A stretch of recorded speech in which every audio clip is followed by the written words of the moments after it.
سلامونه قدرمنو. دا وخت زه په ایوب سټیډیم کې ولاړ یم. د پښتونخوا ملي عوامي پارټۍ 5مه کانګره سبا شروع کیږي. یوه کانګره مخکې وسوله د دې میاشتې په 1920 تاریخ باندې، او یوه کانګره سبا کیږي. موږ ته خو دا نه معلومیږي چې آیني پوزیشن څنګه دی، د هغه کانګرې آیني پوزیشن څنګه و، د دې کانګرې آیني پوزیشن څنګه دی، هغه به نصرالله زیری موږ ته وایي. لیکن زه یوه خبره کوم چې پښتون پر ډېر نازک سټیج ولاړ دی. دا ټول خبر دی. زه د پښتونخوا ملي عوامي پارټۍ چې کوم ذمهواره خلک ټول خبر دی چې پښتون ډېر پر یو دی سټیج ولاړ دی چې هغه د مزید تقسیم د ننه چې کوم مسلې پیدا کېږي دا باید نه وسي. موږ غواړو چې الله پاک پښتون متحد کړي، یو یې کړي. او بل دا موږ له نصرالله زیري دا پوښتنه کوو چې چیرې دغه کانګره کېږي، په دې کانګره کې به چې پښتونخوا په دوو حصو ویشل سوې ده، د دې د بیرته یووالي لپاره یا یو کېدو لپاره به هم یو تجویز وي، یو ترتیب تاسیه شی دی. موږ دته نصرالله زیري ته مخ کانګرو یوه هغه مخکې کانګره وه، یوه دا کانګره د آیني پوزیشن د کم یو مضبوطه دی. ډیره مننه جمال خان.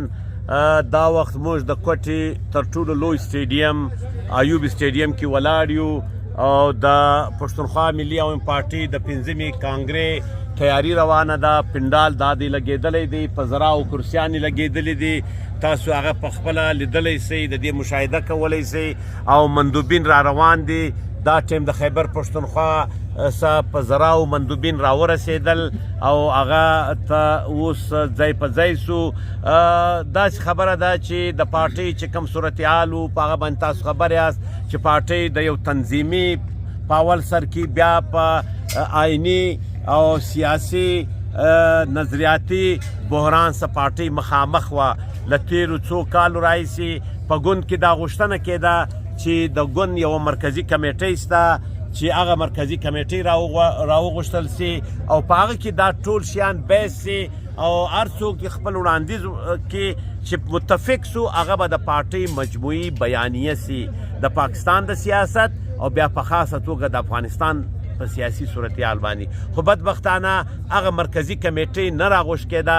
تاسو په دې خبر یاست چې د 15 کاله بعد، تقریبا 15 کاله اوس پوره کېږي، 2008 کې زموږ مرکزي کمیټۍ سوې وه، بیا مرکزي کمیټۍ نه ده سوې. او په دې دا پارټۍ چې جوړه سوې د پښتونخوا ملي عوامي پارټۍ، زه د اوس خبره کوم، مخکې تاریخ ته نه ځمه چې هغه ټیم انجمن وطن، ورور پښتون، نیشنل عوامي پارټۍ، پښتونخوا نیشنل عوامي پارټۍ. زه د پښتونخوا ملي عوامي ګوند خبره کوم چې دا په 1989 مارچ په کوټه په سټلایټ ټاون کې وسوه. په هغه کې د هغه بعد اوس 33 کاله کېږي. په 33 کاله کې به هر 3 میاشتې بعد د پښتونخوا ملي عوامي پارټۍ د دې ګوند به د مرکزي کمیټۍ غونډې کېدې. د دې مطلب دا دی چې موږ به 132 غونډې کولې، خو محض 3 غونډې سوي دي. بیا زموږ لویه اداره قومي جرګه ده چې د دې قومي جرګې به هر کال یوه غونډه کېده، 33 غونډې به کېدې، خو د بده مرغه صرف 2 غونډې وسوې. او هر 3 کاله بعد به قومي کانګرس کېدی. نو دا به 11م قومي کانګرس موږ کوئ. موږ صرف 4 کانګرسه کړی دی. په 2013 کې چې کم قومي جرګې اجلاس وسو، هغه هم د الیکشن کمیشن چې کومه ضروریاتو دغه د هغه دپاره یوه خانهپوري وسوه په 2013 کې، بیا په 2022 جنوري کې وسوه.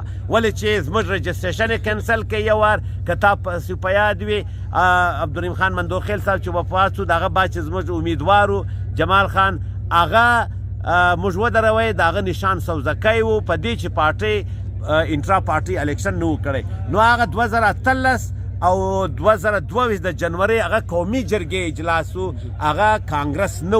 کانګرس دغه دی چې پارټۍ په 23 تاریخه مرکزي سکرټري جنرال صاحب کور ودان چې هغه اجلاس راوغوښتی د مرکزي کمیټۍ. هغه مرکزي کمیټۍ دا پریکړه وکړه چې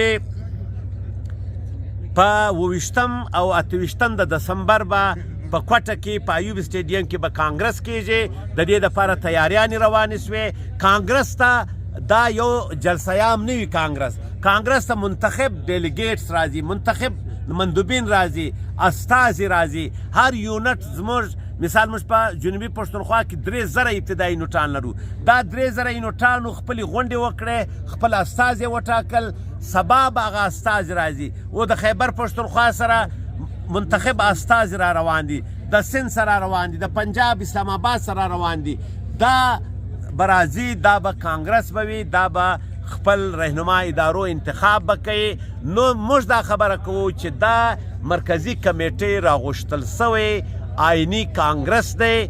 دا داسې نه دی چې ما اعلان وکړی چې کانګرس دی، یوه هفته بعد کانګرس دی. یوه هفته خو د ابتدایي یونټ زموږ د ابتدایي نوټ څانګې یا د علاقایي کمیټې غونډه موږ نسو کولی. هغه ته موږ 10 ورځې وخت ورکوو چې ملګري موږ خبروو. نو دا څنګه کیدی شي چې په یوه هفته کې دننه نه ډیلیګیټ راله، نه چې دی بل څوک راله، یو جمع غفیر خو رالی، خلک خو راله، یو جلسه خو وسوه، خلکو روشونه وخوړل، لیکن هغه ته کانګرس نسی ویلی. کانګرس چې دی هغه دا آئیني کانګرس دی چې سبا 5م آئیني کانګرس دی چې انشاءالله دا به یو منظمه کانګرس وي. دې کې ټولو ملګرو دا هوډ کړی دی چې دا به انشاءالله یو تنظیمي یو منظمه کانګرس به. دا به سیکرټري جنرال صاحب به کانګرس ته خپل لیکلی سیاسي تنظیمي رپورټ وړاندې کوي چې په هغه کې به د ملک د خطې بین الاقوامي د افغانستان پوره رپورټ به یې هغه لیکلي شکل کې به هر مندوب ته رسیږي. په هغه باندې به مندوبین هغه مطالعه کوي، په هغه باندې به بیا خپله رایه ورکوي. هغه بعد به بیا د بند اجلاس 2مه مرحله به وي چې هغه کې به د رهنما ادارو انتخاب شروع کیږي. دا ټوله ورځ به سبا بند اجلاس وي، بله ورځ به هم بند اجلاس وي. بیا به د مرکزي اگزیکټیو د مرکزي کمیټې او صوبایي اگزیکټیو صوبایي کمیټې انتخاب کیږي. بل سبا به بیا د ماپښین بعد به په خلاص اجلاس کې نو منتخب عہدیداران به د خپلو عهدو سوګند اخلي، حل به اخلي. ډېره مننه. ډېره مننه.